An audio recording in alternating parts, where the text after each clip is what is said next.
Hello and welcome to Julia Donaldson Puffin Virtually Live. Thank you very much indeed for joining us.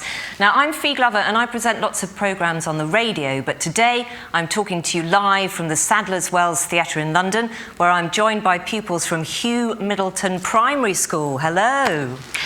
And of course by you, our online viewers from around the globe. Now, in addition to our UK audience, we've got viewers tuning in from Australia, from Argentina, from Belgium and China. So a very big warm welcome to all of you watching out there. Now, I'm sure that all of you have either read or heard of the Gruffalo, or perhaps you've bumped into him in a deep, dark wood somewhere. And very excitingly for all of us today, we're joined by the creator of that brilliant character, former Children's Laureate, Julia Donaldson. Now, Julia is going to talk to us about her brand new book, The Further Adventures of the Owl and the Pussycat. So we're very, very happy to have you here with us today. As well as Julia telling us about why she chose to write the sequel to The Owl and the Pussycat, she's going to be performing the song for us and asking you to participate in the performance. So make sure that you've got your masks ready. Julia will, of course, be answering lots of your questions as well. And just to remind you, you can send in your questions for Julia during the event, and you go to the Puffin Virtually Live website to do that. Now, Julia will aim to answer as many of your questions as is possible in the time that we have. But before we hear from Julia herself, let's remind ourselves of the original Owl and the Pussycat poem, which was written a long, long time ago by a poet called Edward Lear.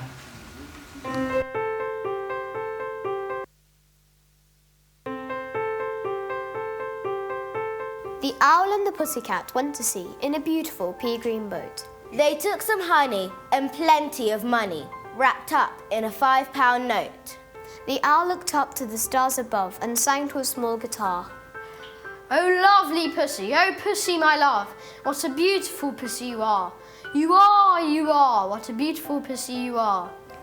Pussy said to the owl, "You elegant fowl, how charmingly sweet you sing. Oh, let us be married, too long we have tarried, but what shall we do for a ring?" They sailed away for a year and a day to the land where the bong tree grows. And there in a wood, a piggy-wig stood, with a ring at the end of his nose. His nose, with a ring at the end of his nose. "Dear pig, are you willing to sell for 1 shilling your ring?" said the piggy. "I will." So they took it away and were married next day by the turkey who lives on the hill. They dined on mince and slices of quince, which they ate with a runcible spoon. And hand in hand on the edge of the sand they danced by the light of the moon. The moon, they danced by the light of the moon.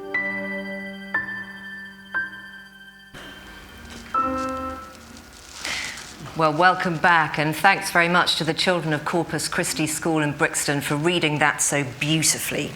But now it is time for us to hear from Julia herself. Now, Julia, what is it that you like so much about Edward Lear's poem? Well, I've always loved that poem ever since my granny read it to me when I was just a little girl, before I could read myself. I love the rhythm, the sound of the words, and I love the nonsense language in it. I especially love the runcible spoon. I've always wondered what a runcible spoon is. I'm still not sure what it is. So you take this adventure that he wrote about and you create adventures of your own. Why did you decide that you wanted to write a sequel to the original? Well, actually, it wasn't totally my idea. One day, the postman knocked at the door and delivered a box, a mysterious box, and on the box it said, "From the land of the bong tree."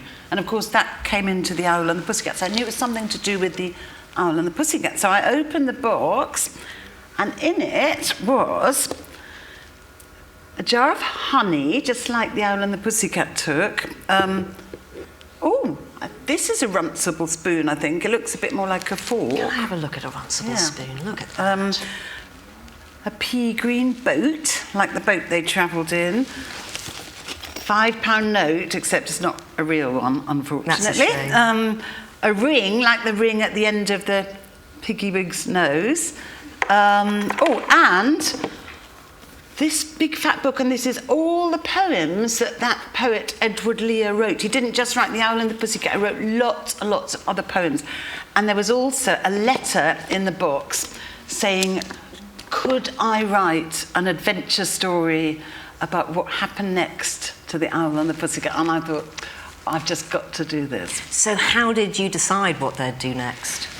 Well, first of all, I read all the poems all over again and got kind of really into that world of Edward Lear, all his nonsense poems, because he wrote lots of other nonsense poems, not just The Owl and the Pussycat. Then I thought, what happens at the end of The Owl and the Pussycat? They have this ring and they get married. Then I thought, supposing the ring got stolen, I decided the ring would get stolen by a crow and they would have to go and look for it.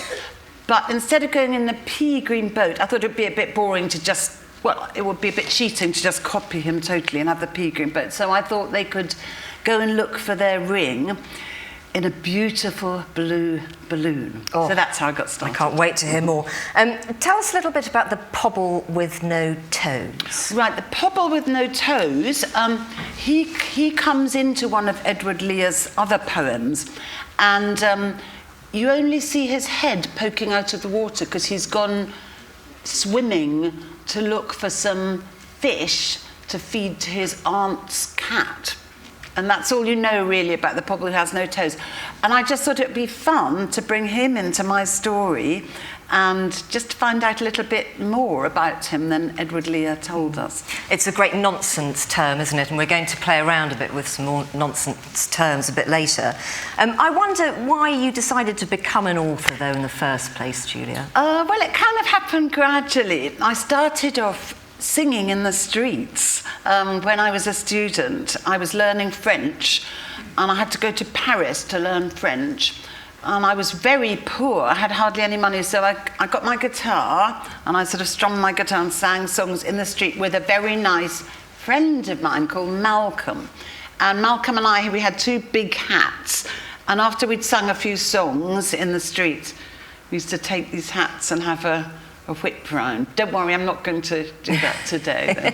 Now, you've left out a bit of the story, though, haven't you? Because, in fact, you and Malcolm got married, and you still perform together. Yeah, I have left out a bit, actually, because after I wrote these songs, well, after we sang in the street, I started writing songs, and I wrote songs for television, and one of my songs, A Squash and a Squeeze, got made into a book. And yes, I did marry Malcolm, and this is my ruby little necklace he gave me because we've been married for 40 years. We've had a ruby wedding anniversary. Yes, you say little necklace, but that's a whopper, isn't it? Yeah.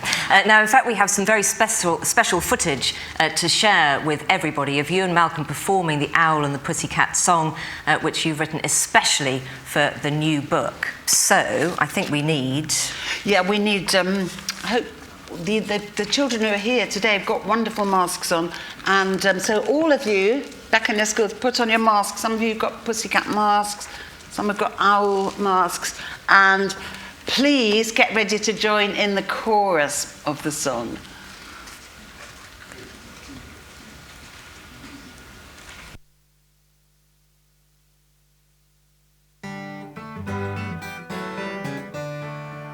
The owl and the pussycat sailed away in a beautiful blue balloon. They took some jam and a honey roast ham, which they ate with their runcible spoon. They sought their ring from autumn till spring, till they came to the Chankly Bore. And there stood the crow with his head hanging low, shedding tears on the silvery shore. The shore, shedding tears on the silvery shore. Alas and alack, said that bird so black, 'tis I who have caused your woes. I fear I have sold your ring of gold to the pobble who has no toes. So they crossed the sea and the jelly bonny to the pobble's improbable land. And there he sat with his aunt and her cat, and they spotted their ring on his hand. His hand, and they spotted their ring on his hand. Dear friend, said the pobble, you see how I hobble, for all of my toes have gone. Yet my fingers are fine, and this ring is divine, oh do let me keep it on. Said the owl to woo, and with pussy he flew to visit the calico doves, who flapped in the air while they knitted a pair of impeccable gossamer gloves. Two gloves, two gloves, two impeccable gossamer gloves. The owl and the pussycat showed the gloves to the pobble who has no toes, and both of them fitted so well were they knitted in stripes of magenta and rose. I am quite in love with the right hand glove, and the left is a joy to behold. He clapped and he hopped and he willingly swapped the two gloves for the ring of bright gold. Bright gold, bright gold, swap the gloves for the ring of bright gold.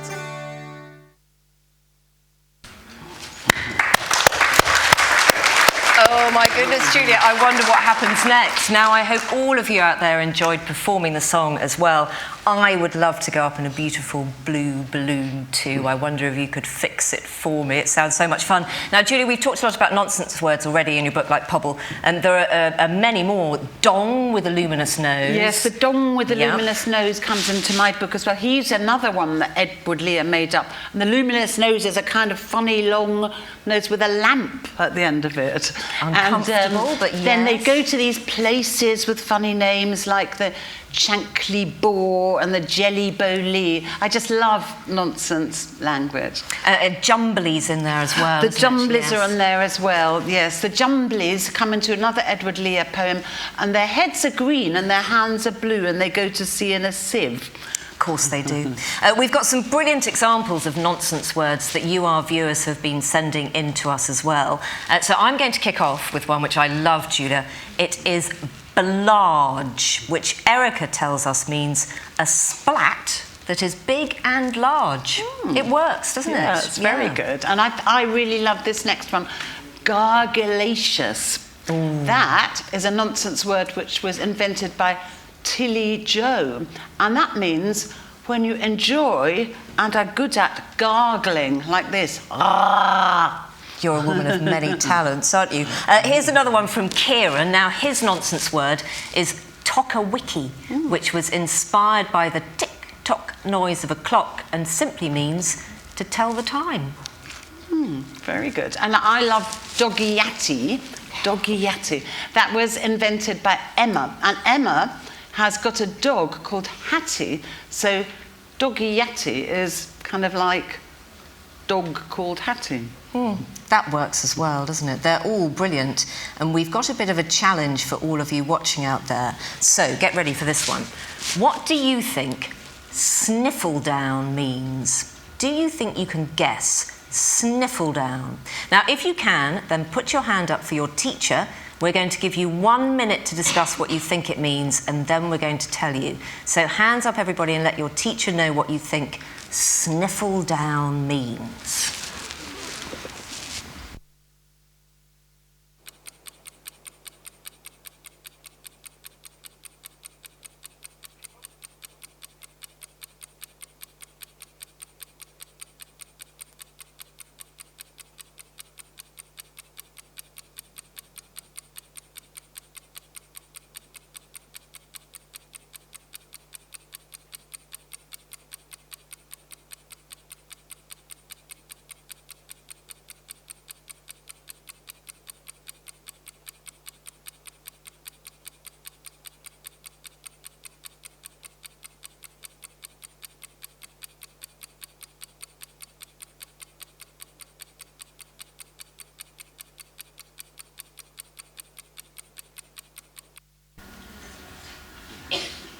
Time is up. Now, I wonder if you guessed the same as us.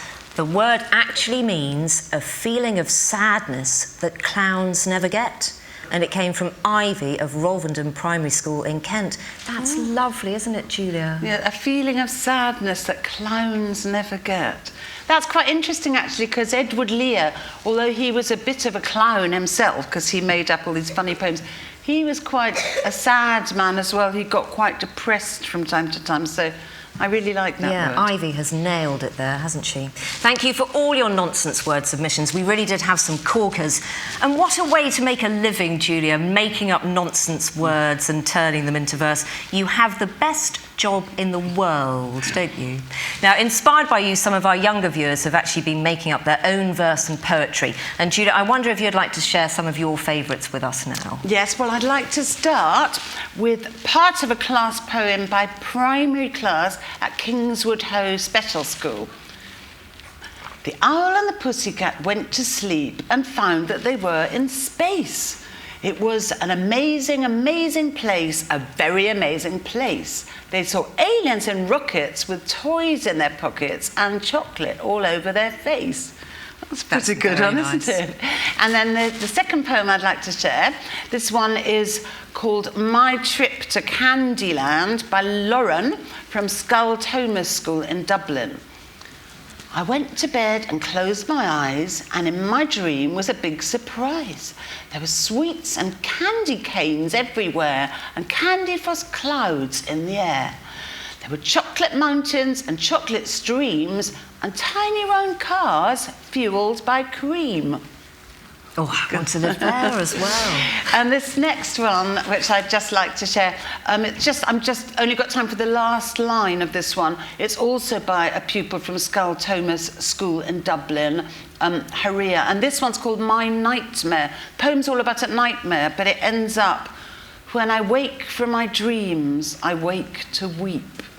And I think that's a wonderful last line. And again, it reminds me of Edward Lear because he did have this sad side to him as well. Yes, they're all incredibly good poems, aren't they? Very, very good. Some very budding poets out there. I think you might have a bit of competition, actually, Julia. It's almost time for me to put some of your questions to Julia, but just before I do that, I do have a question of my own, because obviously you're very famous for writing the Gruffalo, aimed at a young audience. What about the slightly older audience? Yeah, I have written books for older children as well, and one of my favourites is this one.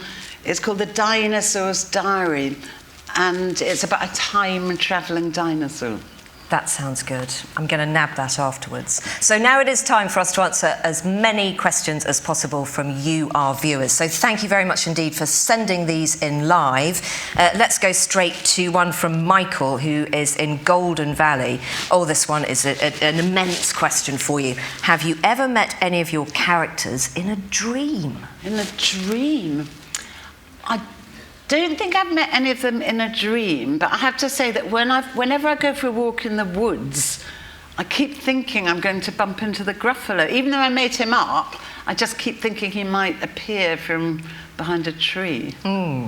This one comes from Harry at Kirkhill Primary School in Scotland. How do you make the stories? Do you use a storyboard? So putting the pictures up and working through it? I don't exactly do that, but that's a very good question because most picture books do have about 24 pages. So in my mind, I'm very aware it mustn't be too long. It just has to last that number of pages. This one comes from Amy, who's from the Laurels First School. Very hello to you, Amy. How hard was it to write the sequel to The Owl and the Pussycat? Funnily enough, it wasn't too hard. I think because I loved Edward Lear so much and I got the idea quite quickly. It was quite hard getting all the rhymes. There's lots and lots and lots of rhyming words in it. This one comes from Mr. Milburn. I'm just trying to work out whether we should be allowed to take a question from a teacher, but Mr. Milburn, we're going to let you. My class would like to know what was your favourite book as a child and who was your favourite author? I don't just have one favourite author. When I was a child, I used to collect the William books. There's an author called Richmal Crompton, and she wrote about over 30 books about an 11-year-old boy called William who was always in trouble. Those were definitely some of my favourites. This comes from a whole class, Y3B at Riverland Primary School. How do you think of the ideas for your stories? You've got such a great imagination. Well, thank you very much. The thing is, people often ask me that, but every story is different. So let me think of one. I've got another new book out called Sugar Lump and the Unicorn. and that's about a rocking horse and a unicorn. Well, I always wanted to write a book about horses, and because I used to like riding when I was little, but I could never get a good idea. But then the illustrator of that book said, before she'd illustrated it, she said, Julia, I would really love to illustrate a story about a unicorn. So in that case, I got the idea from my illustrator, and that kind of got all my horsey ideas into action. But do you see lots of characters kind of jumping out at you in everyday life, or do you have to really sit down and conjure them up from somewhere? A mixture. Sometimes, sometimes I just think, what sort of character have I not written about yet? I know a highwayman or a scarecrow or a witch, and then I set to work developing that character. Shall we have a question from the audience? Who's got a question here? Hands up, hands up, hands up, hands up, hands up. I'm going to go for the guy just sitting behind the teacher there. You put your hand up straight away. Yes. Oh, no, sorry. Yes, you. Yes, yes, yes. Oh, I've got the lights in my eyes. It's a lady. Yes, go for it. Yes. Okay, go. How do you make all these ideas for books? How do I get the ideas? Well, I've told you about some of them, like the Sugar Lump and the Unicorn and the Owl and the Pussycat. Perhaps I'll tell you about the Dinosaur's Diary. When I was about your age, I went to a talk about dinosaurs, and I found out that dinosaurs were not always big and huge. Some dinosaurs were only the size of hens. And that fact stayed in my mind for years and years and years. And then a few years ago, I thought, I think I'll write a story about one of those little dinosaurs that were just the size of a hen. So sometimes an idea can stay on your mind for years and years and years before you turn it into a book. This one comes online. It's from Libby, who's at Levendale Primary School in Yarm. And she says, why do you use animals for most of your characters? Well, I think it's partly because most of my books have a lot of illustrations, and I think most illustrators really love drawing animals. And really, in a way, they're not animals. Do you know what I mean? Like, if you write a book about a fox, it's not just about a fox, it's actually about a cunning person in disguise as a fox. Yeah. You know, like the story The Hare and the Tortoise. It's not really about hare and the tortoise, it's about someone who's always in a rush and someone who's very slow and thorough. So although they seem to be about animals, in a way they're about people. Owen, who's at Kirkhill Primary School as well in Scotland, says, how many days does it take you to write a book? Yeah, people often ask that. The thing is, it can take years and years for an idea to develop in your head, and that's a really important part of it.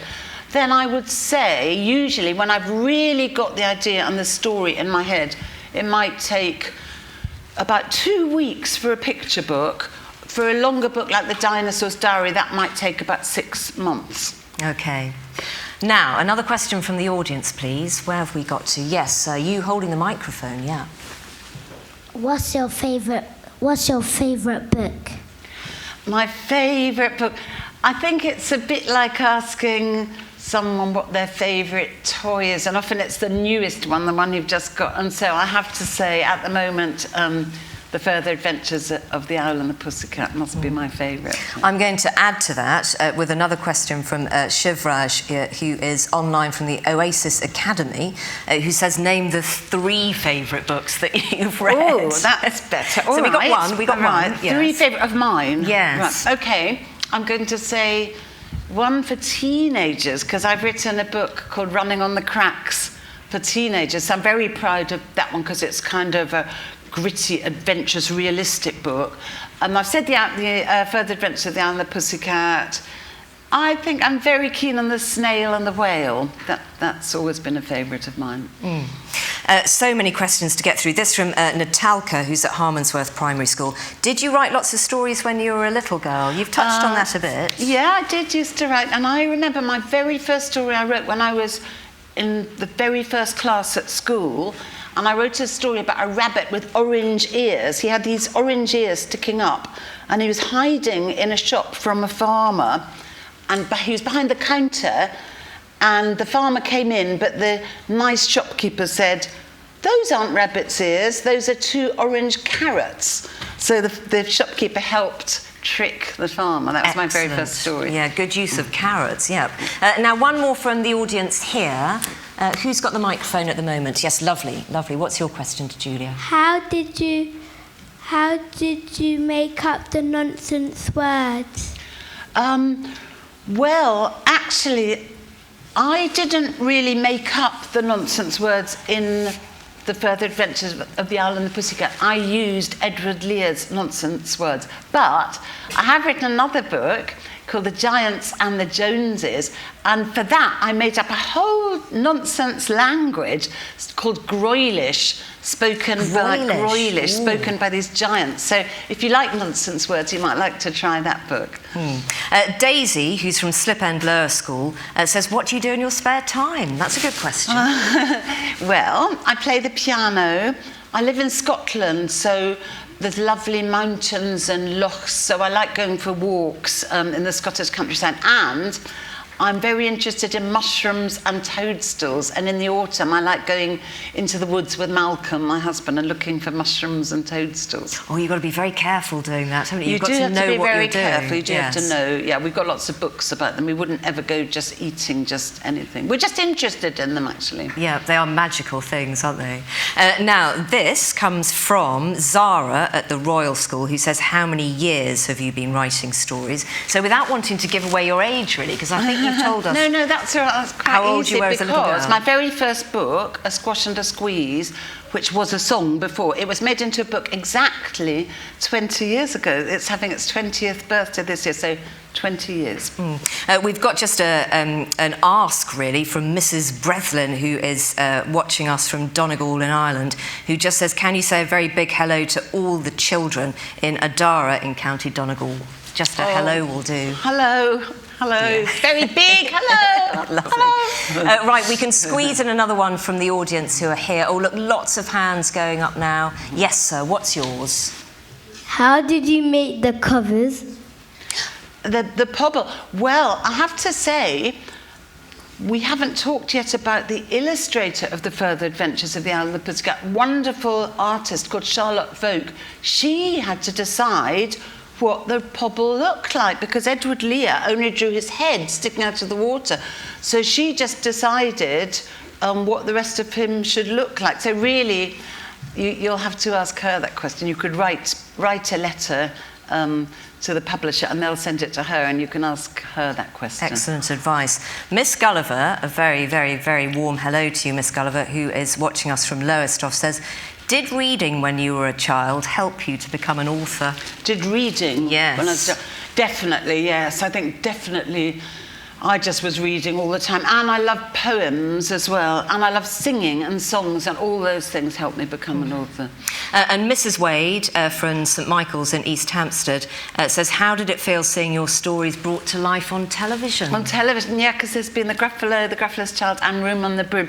They're so well done, you know. I'm just absolutely delighted. It's really thrilling. It's brilliant. Sadly, we're out of time on the questions, but thank you for answering all of those, Julia, and thank you to you for all your fantastic questions. We need to say an enormous thank you to our special guest, Julia Donaldson, for entertaining us today. But also, a very special thanks goes to you, our viewers, for joining us. And we very much hope that you'll tune in again soon for our next Puffin Virtually Live, where we're going to be celebrating the 50th anniversary of Doctor Who with some very special guests, including Charlie Higson. Also, you've seen him virtually live, and we'd now like to draw your attention to an opportunity to win an exclusive school visit from Diary of a Wimpy Kid author Jeff Kinney in person on his Diary of a Wimpy Kid Hard Luck Tour. Now, you can find out details of how to enter for this once-in-a-lifetime opportunity under upcoming events on the Puffin Virtually Live website. So until next time, thank you again to Julia Donaldson, and thank you to all of you for tuning in, and goodbye.